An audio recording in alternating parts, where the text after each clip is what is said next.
आऊज़ु बिल्लाहि मिनश शैतानिर रजीम बिस्मिल्लाहिर रहमानिर रहीम इहदिनस सिरातल मुस्तकीम।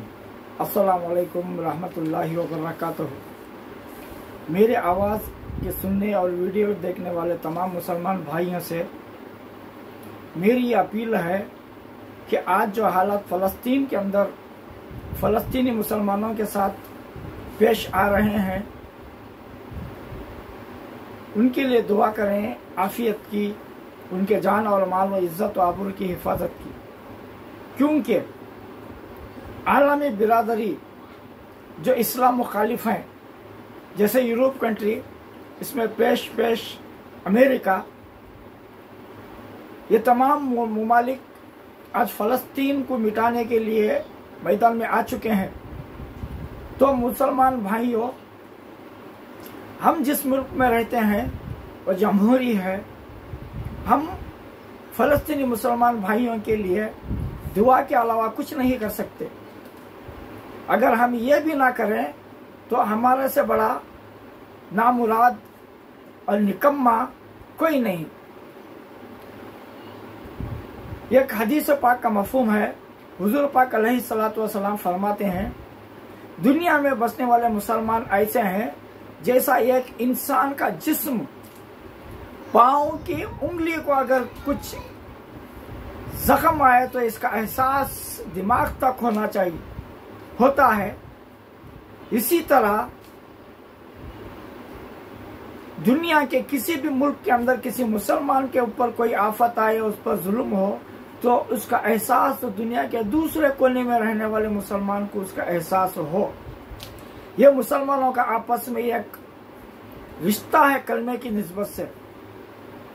आज हम हमारे फ़लस्तीनी मुसलमान भाइयों के लिए अल्लाह से दुआ करने की ज़रूरत है, और वक्त पड़े तो उनके लिए ज़रूरियात के लिए हमारे तरफ से उनको रकम भी पहुंचाने की ज़रूरत है।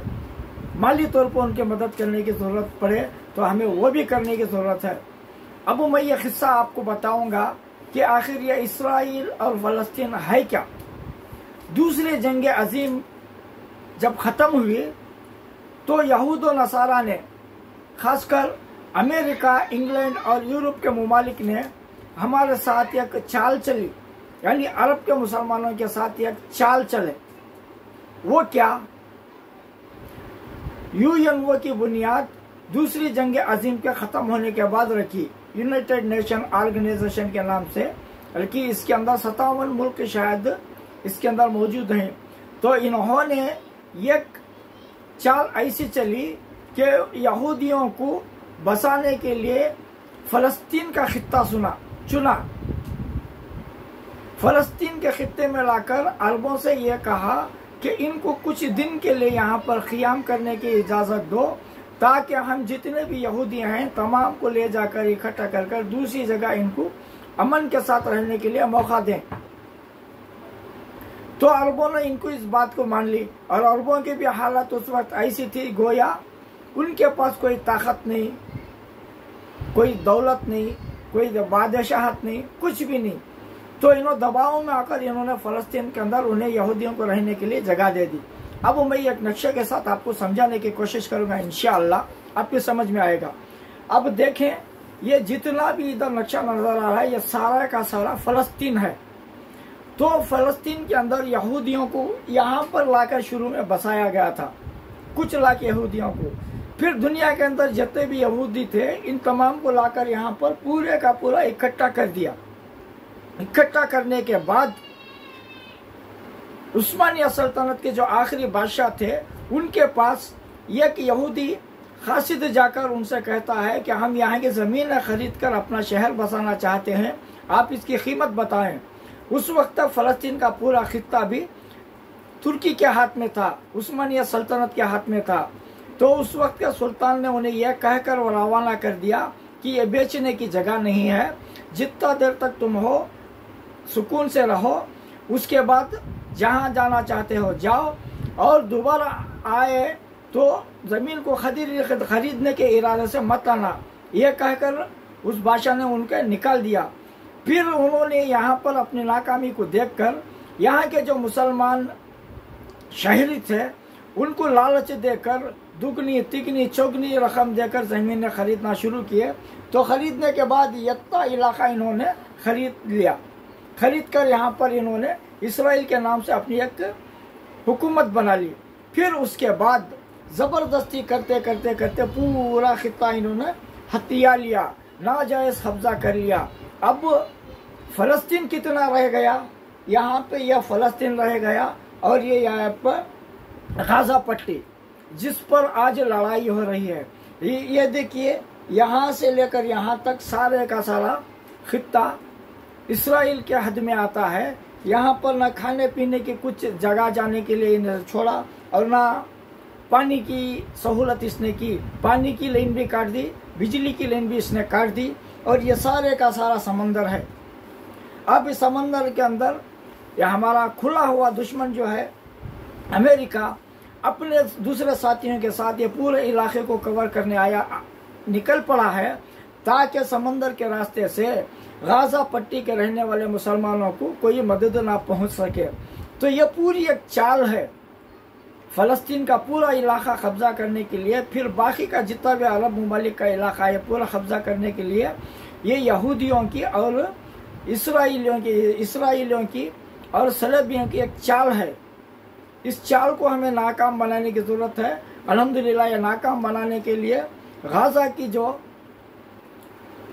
ब्रिगेडियर और वहाँ की जो तंजीमें हैं इन्होंने जंग तो ले ली है, लेकिन इन्हें खाने पीने की शदीद किल्लत है। और ये जितना भी इलाका है पूरे का पूरा शहरी इलाका है, ये कोई गुंजान आबादी वाला पूरा का पूरा इलाका है, कोई मैदानी इलाका नहीं। जितना भी मिसाइल यहाँ बम यहाँ पड़ेंगे पूरे के पूरे शहर पर पड़ेंगे। इसके अंदर मासूम बच्चे शहीद हो रहे हैं, बूढ़ियाँ शहीद हो रही हैं, नौजवान औरतें नौजवान सब के सब शहीद हो रहे हैं। अब इन सब जगहों को बचाने के लिए, इनकी मदद के लिए अब हमें आगे आने की ज़रूरत है। हमें नमाजों का एहतमाम करना चाहिए और बिलखुसूस इनको अपनी दुआओं में इनकी हिफाजत की अल्लाह से दुआ मांगनी चाहिए। और मेरी ये उम्मीद है कि शायद ही कोई ऐसा मुसलमान रह गया हो जो इनसे हमदर्दी ना रखता हो। देखिए, कुरान शरीफ के अंदर दो लोगों को अल्लाह ताला ने खुला हुआ दुश्मन कहा है। एक तो सबसे पहले जो हमारा शैतान है उसे अल्लाह ताला ने खुला हुआ दुश्मन कहा। वहीं पे यहूदियों की नस्लों को अल्लाह ताला ने इस्लाम के खुले हुए दुश्मन बताया। अब इनसे लड़ने के लिए हमें आगे आने की ज़रूरत है। अब मेरी ये जो जिम्मेदारी है वीडियो बनाकर आप तक पहुंचा रहा हूं और आपकी जिम्मेदारी है कि इसे शेयर करें। अगर ना करें तो फिर ताज्जुब होता है आपके मुसलमान होने पर, आपके ईमान वाले होने पर।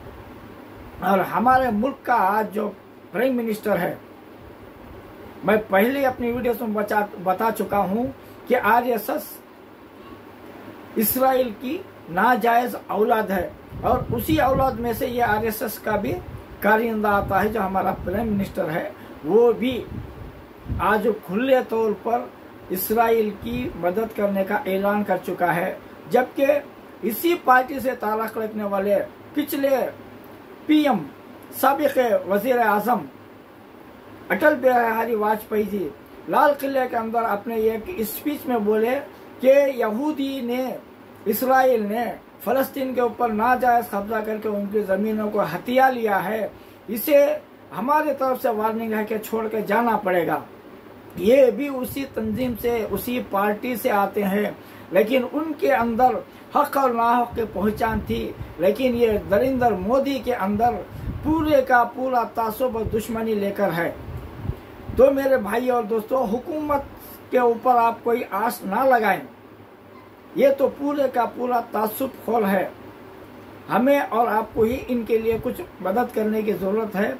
तो मेरे इस वीडियो को आप दूसरों तक पहुंचाएं, इसे शेयर करें और मेरे इस चैनल को आप सब्सक्राइब करें, क्योंकि हर यूट्यूबर को एक टारगेट मिलता है कि सब्सक्राइब करने का। अगर वो टारगेट के नीचे आपका सब्सक्रिप्शन है तो आपके चैनल को हटा दिया जाएगा। तो मेरा चैनल भी अभी मजबूत नहीं हुआ है। मजबूत करने के लिए आप मेरे इस चैनल को सब्सक्राइब करें, जिसका नाम है तहरीक इत्तेहाद व आज़ादी। इसे यूट्यूब पर जाकर आप सब्सक्राइब करें, बेल आइकन को दबाएं और इसे लाइक भी करें, दूसरों तक पहुंचाएं और दूसरों से भी मेरे इस चैनल को सब्सक्राइब कराएं। तब तक के लिए आप अपना ख्याल रखें। हमारे फ़लस्तीनी भाई हैं जो निहत्ते हैं, उनकी हिफाजत के लिए अल्लाह से दुआ करें। तब तक के लिए अल्लाह हाफिज़। अस्सलाम वालेकुम रहमतुल्लाहि व बरकातहू।